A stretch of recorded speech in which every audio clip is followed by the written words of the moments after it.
Let me spend a second on how technology is changing our lives first, because we will talk about the technology in the business later on. Some years back, we had a saying, everything is better with Bluetooth. Now we can see that AI is everywhere, in the newspapers, in daily conversations. So everything is better with AI, hopefully. And you heard that already from my colleagues before. So let's spend a second now on how we are using technology to help our clients in Deloitte and how technology is helping you in your lives. Well, everybody of you heard about generative AI, about GPT, OpenAI, but it's not the only AI we've got around. We also have analytics. We also have models that are doing propensity or cash flow or forensics. That's all the things that we are doing in Deloitte as well. We'll be focusing now for a couple of minutes on how technology has got real impact on lives. Unfortunately, we are already more than a year in the war that Ukraine is fighting. And we have been supporting, all of us, the brave people there. And we have been trying to help our best to actually support everybody. And that's how technology can have an impact on the people. In Deloitte, we have built something that's called Irena. And Irena is a virtual contact center. Now, how does it matter? Why does it matter? Because for the people fleeing the Ukraine at the beginning of the war, we wanted to support somehow. And we built the virtual contact center because nobody was ready for that amount of people. And we created virtual contact center so that the next day, and we built it overnight, so the next day, the people were able to call somewhere. Now, the technology is best when it's invisible, when it just works. And in our heads, we wanted to support as many people as we could. So we partnered with our friends and colleagues in NGOs, in governments. And we made the contact center available to everybody, so that more than half of the people that fled Ukraine actually use the technology that they didn't even know it was there. It was really working with AI because it's chatbots and voice bots. It's also with connections to the systems. It provided accommodation and so on. Actually, the way how this was possible, it's because we built it on cloud. We built it using AI. Why cloud? Well, because we could deliver that in 3 days. It's just, we want to have it, and we have it. Next up, of course, Irena is about chatbots and voice bots. But we didn't have any build before because we didn't know what the situation was. And the situation was changing every day. So we started with all the people. And first day, we had a couple of agents there from different NGOs. And in a couple of days, we had more than 170 people working and supporting the refugees. How is it possible? Well, because of the cloud, because of the technology that was ready. And AI helped us because we built the chatbots on the go. And we built the first chatbots that were doing nothing. And in the next 2 months, 80% of the calls were automated using AI. Of course, it needs to be connected to the core systems of the organizations, to governments, so that nobody is left behind.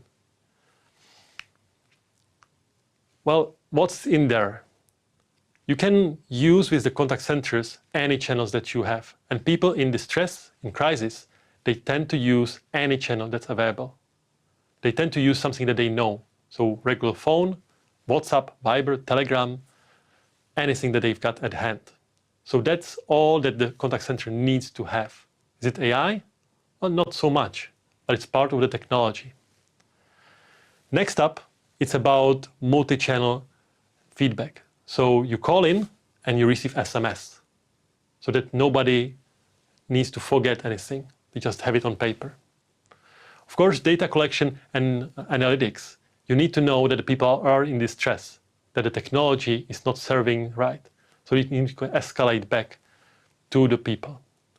And finally, of course, you need to grow up with the demand or slow down so that nobody needs to pay if you are not using the technology. And it's again available thanks to cloud and AI. Finally, the arena is available in more than 60 languages. And it's only languages. Only for Arabic, we've got more than 20 dialects. We can use Microsoft, we can use Google, we can use custom voices now. So you can have your own actors in that. And that's important because the people in distress again, they don't know any other language, they just need help. And I've got my friend David that has got our colleague from one of the NGOs, Petr Vašíček. And they will be talking about how they change the operations in their NGO using the arena. David, over to you.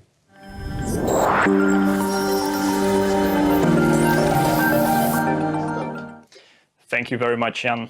I have Petr Vašíček here with me, who's the coordinator of the contact center at OPU, which is the organization for helping refugees here in Czech Republic. Hello, Peter. How are you today? Yeah, I'm all right. Thanks for having me. Thank you very much for joining us. So tell us the story, please. How did it all begin? I think it's going to be almost 1 year since the war in Ukraine started. How it all played out? Mm-hmm. Yeah, so basically the cooperation between OPU and Deloitte started pretty much as soon as the war began. Basically, Deloitte approached us with the offer of giving us support in basically having a voice bot, which came at the right time because we think that it did help a lot of people. It simplified the tasks at hand. So I think that's how the cooperation between us started. I think it started even sooner, right? So we had some volunteers coming over from Deloitte to OPU to help with the first initial wave. But then I think with Jan Hejtmanek, it all started to come up more the technological way, right? Mm-hmm. To try to implement maybe more automated solutions. So if you maybe can elaborate a little bit more about that. Sure. I think that it's important to say that it's not only Irena that was something that Deloitte helped us with. It was also, for example, helping with sending lawyers and people like that to help with the increased amount of tasks that we had to perform. It was pretty much just a huge storm of people coming in and needing help, needing aid. So yeah, you're absolutely right that Deloitte helped us even before Irena became a thing. So Irena at OPU, was it just a contact center or was it also voice bots, chat bots? So can you maybe tell us a little bit more of the setup and mm-hmm. how was the interaction from the operators in OPU? Did they like it? Didn't they like it? Sure. So basically, Irena as a separate department, let's say, started in OPU to be as basically a call center that people can call to, can ask questions, can ask for guidance, can ask for information. At the beginning, it started basically as just only human operated thing. Where basically people would call, there would be another person basically on the line waiting for the call to pick it up. They picked up the call and then try to help and inform the people.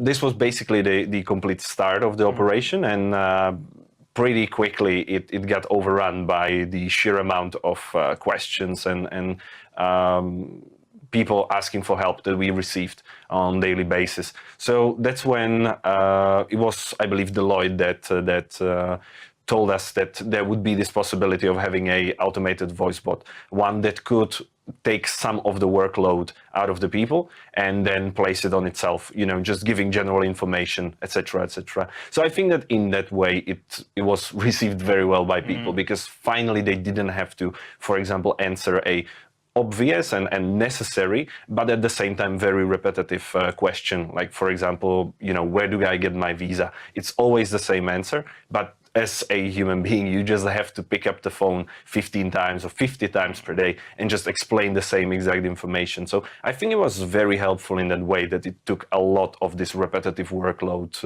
of the people on the line. Do you remember, and it's amazing, do you remember how many calls, like in the peaks, how many calls per day you needed or your operators needed to handle? Yeah, so I think that that number would sort of differ from the amount of people who would we need to pick up before the voice bot and after the voice bot. I think that before the voice bot, it's hard to estimate because we only counted people who asked for accommodation. Those were the only people that we did put into our database because we had to find them an accommodation. So they may be in our database for 2 or 3 days, right? So that was the only number that we exactly knew. The amount of people who called, it probably would be around 100, maybe 200 people per day of calls that we have to pick up. And then after the voice bot was implemented, it dropped significantly because the only people we had to pick up were people with very complex issues or people who the voice bot just couldn't really help with, something more personal, something more complicated, something that we couldn't predict. So those were then numbers, maybe around the 50, 30 people per day. I see. So it must have also helped with the number of volunteers that you needed, right? So in the beginning, when you didn't have a voice bot, how many volunteers did you have at one point of time? Oh, I would say that it didn't reduce the amount of people that we had as volunteers. It just redistributed the work that they did. So at the beginning, there was basically a need because you couldn't do any other task whilst you were answering the calls on the voice bot. Because if somebody calls, you have to interrupt your work. Now you have to spend time with that person, so on and so forth, right? So you really needed people who would just sit constantly on a line waiting for the next phone call. So we didn't reduce the amount of volunteers that we had. The only difference was that now they could focus on other more productive tasks, like, for example, finding accommodation, which was a really big deal at the beginning of the crisis. Wonderful, wonderful. What about now? How is the situation now? Do you still feel the need of using the solution Irina, or how do you imagine into the future using similar technologies, maybe not just voice bots or chatbots, but other conversational AI or other smart technologies in the future? Yeah. Still, at this moment, Irina is still running. It answers around 5 to 10 phone calls per day. So it is still useful. It still helps people. Right now, there is no operator sitting on the voice line. There's basically just the chatbot. And the chatbot usually helps people with general questions like, well, how can I extend my visa here? How can I what should I do after a period that the Czech government paid for my insurance? Where should I go? These answers are still answered. There's still, value in it because a lot of people just call for this information, and Irina does provide it day and night, which another benefit of it is that it works 24/7. That still works, that still runs. Regarding other uses for AI in Oppo, we did consider it, we did talk about it. Unfortunately, it wasn't really possible to implement anything maybe until now, because the crisis just took up so much work, so much effort, so much time. So there wasn't really time to just experiment and implement new things. But it definitely was discussed in Oppo that we might use it, for example, for the law department or the department for social support, for people to, again, just give general, options for people to just get information easier. And also, on the other hand, maybe also to sort people out so that they immediately call the right person that they wanted to talk to. And that could be also done through the chatbot. That's wonderful. That's wonderful. I can imagine that the operators got used to the technology quite fast. What about the people calling in? How did they respond to voice bots? How was the interaction? Did they recognize it's a voice bot talking, or how was the interaction? Yeah, so I think that there's basically, in this situation, you're talking about a wide spectrum of people calling, right? You have people from, teenagers, maybe 14, 13, maybe 12 years old sometimes, calling in. You also have people who are seniors, like 60, 70, 80 years old.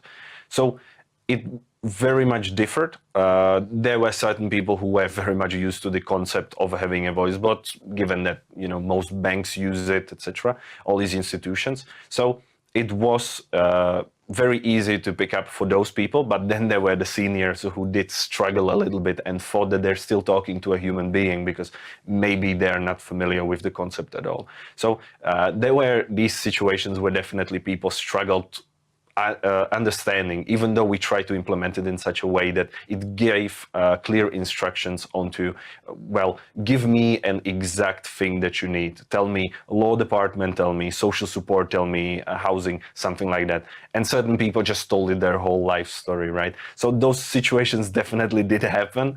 But fortunately, we did always, at the peak of the situation, had some operators ready, and they would immediately call the person and basically pick it up from there, which was easier, for example, for the seniors.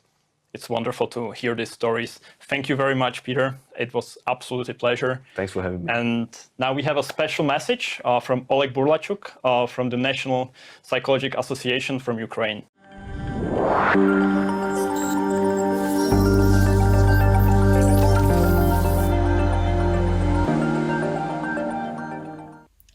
Hello everyone, my name is Oleg Burlachuk.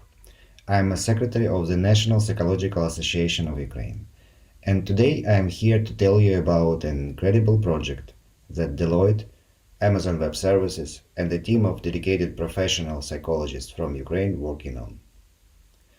We set a psychological support hotline for Ukrainians suffering from the consequences of war and its aftermath. And for the more than 10 months already, it has been playing a big role in keeping thousands of people mentally healthy.